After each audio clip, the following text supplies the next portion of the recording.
नमस्कार, मी सावित्री. ज्ञानाची ज्योत ज्या सावित्रीने मनामनात चेतवली आणि स्त्रीच्या आयुष्यातील अंधकार दूर केला, आज त्या सावित्रीविषयी मी बोलणार आहे.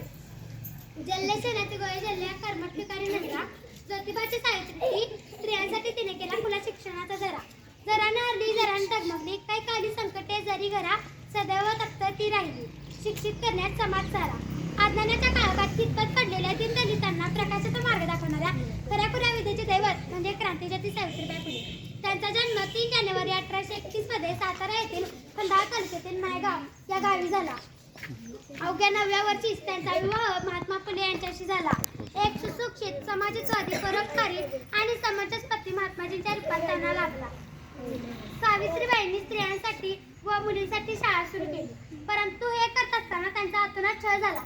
अतिशय हाल झाले. तो काळ होता कर्मठांचा, मनुवाद्यांचा, अतिशय खोलसाट आणि अंध विचाराचा. अगदी पारतंत्र्याच्या काळात समाजाला भयभीत करून टाकले होते.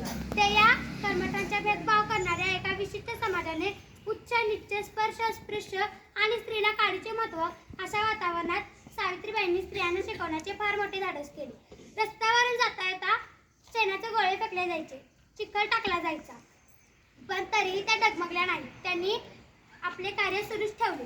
दगड, चिखल आणि शेणाचा होणारा वर्षा पाहून सावित्रीबाई